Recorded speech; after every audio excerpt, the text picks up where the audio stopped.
Hello मेरे प्यारे नन्हे दोस्तों, कैसे हैं आप सब। आज आंटी जो कहानी सुनाएंगी वो न राजा की कहानी है न रानी की।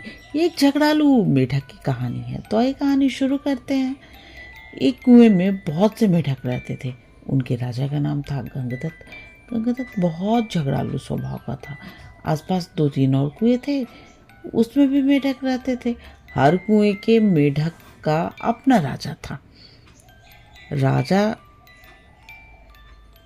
से किसी न किसी बात पर गंगदत्त का झगड़ा होता ही रहता था।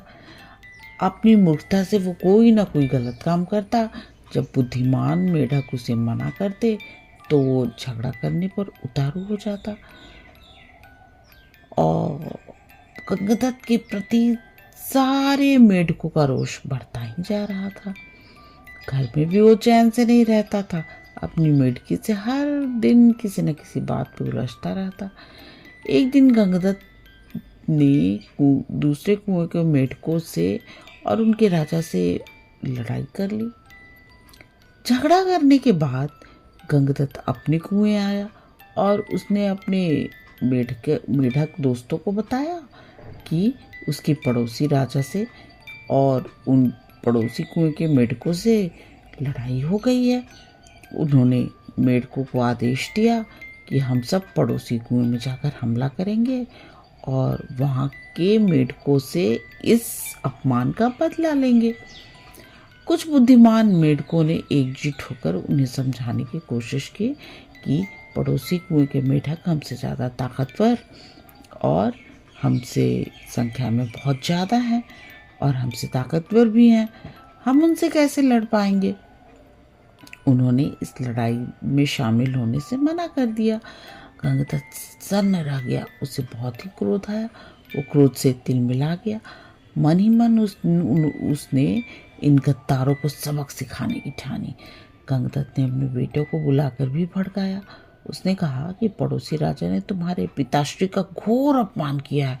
जाओ पड़ोसी राजा की ऐसी पिटाई करो कि वो पानी मांगने लायक न बच जाए। गंगदत्त के बेटे ने एक दूसरे का मुंह देखा और बड़े ही प्यार से अपने पिता को कहा, पिताजी आपने तो कभी हमें डराने की भी इजाज़त नहीं दी। डराने से मेढकों में जोश आता है, बल आता है।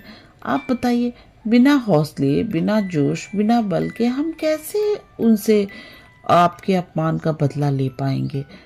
अब गंगदत्त सबसे चिढ़ गया और कूदता बड़बड़ाता हुआ कुएं से बाहर निकल के जाने लगा। अचानक बाहर जाते जाते उसकी नज़र पास ही बने एक बिल पर गड़ी। उसने देखा कि उस बिल में एक भयंकर नाग आकर घुस रहा है। उसने बिल के पास जाकर धीरे से आवाज़ दी, नाग देवता मेरा प्रणाम स्वीकार करें।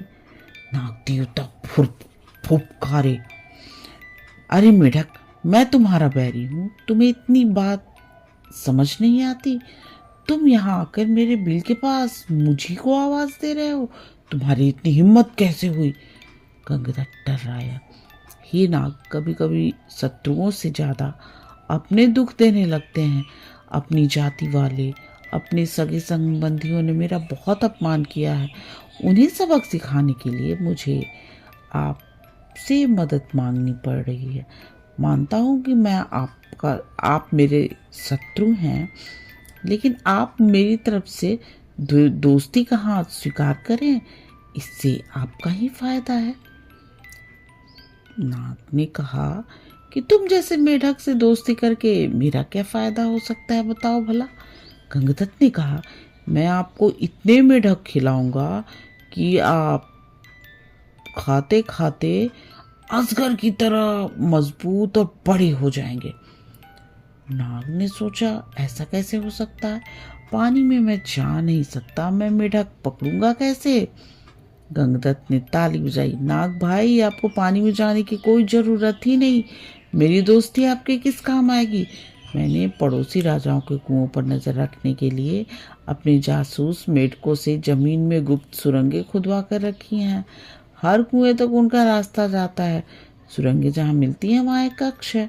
तुम वहाँ रहना और जिस जिस मेढक को खाने के लिए कहूँ उसे खाते जाना। नाग गंगदत्त की दोस्ती के लिए तैयार हो गया। क्योंकि उसमें उसका लाभ ही लाभ था।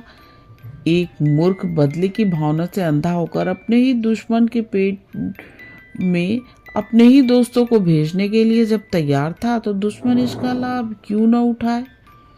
नाग गंगदत्त के साथ सुरंग कक्ष में जाकर बैठ गया। गंगदत्त ने पहले सारे पड़ोसी मेढक राजाओं और उनकी प्रजाओं को उन्हें खाने को कहा। ना कुछ सप्ताह में ही सारे दूसरे कुएं के मेढकों को सुरंग के रास्ते जा जाकर खा गया। जब सब समाप्त हो गए तो नाग गंगदत्त से बोला, अब किसे खाऊं, जल्दी बताओ, 24 घंटे पेट फुल रखने की आदत पड़ गई है। गंगदत्त ने कहा, अब आप मेरे कुएं के सभी सियाने और बुद्धिमान मेढकों को खाओ। वो खाए जा चुके तो प्रजा की बारी आई। गंगदत्त ने सोचा, प्रजा की ऐसी की तैसी हर समय कुछ न कुछ शिकायत करती रहती है, इसको भी खाने के बाद नाग ने खाना मांगा तो गंगदत्त बोले, हे नागदेव, आप केवल मेरे कुनबे और मेरे मित्र बचे हैं, खेल खत्म और मेढक हजम। नाग ने फन फैलाया और फुफकारने लगा, मेढक, अब मैं कहीं नहीं जाने वाला, तू मेरे खाने का इंतजाम कर, वरना। गंगदत्त की बोलती तो बंद हो गई। अब उसने अपने मेढकों की तरफ इशारा किया। जब उसके दोस्त मेढक को नाग ने खा लिया तो गंगदत्त ने अपने बेटों की तरफ इशारा किया। जब नाग बेटों को भी खा गया तो गंगदत्त ने सोचा कि अब तो मेरी बारी आएगी, तो उसने मेढकी की ओर इशारा कर दिया। जब गंगदत्त ने मेढकी को खा लिया तो गंगदत्त ने मन को समझाया, चलो बूढ़ी मेढकी को से छुटकारा मिला। नाग फिर बोला, अब मैं किसे खाऊं। गंगदत्त ने हाथ जोड़ा और उसे समझाया, अब केवल आपका दोस्त ही बचा है गंगदत्त। नाग बोला, तू कौन सा मेरा मामा लगता है, और उसे भी खा गया। बच्चों, इस कहानी से हमें ये सीख मिलती है कि अपनों से बदला लेने के लिए जो शत्रु के हाथों की कठपुतली बना वो नष्ट हो गया।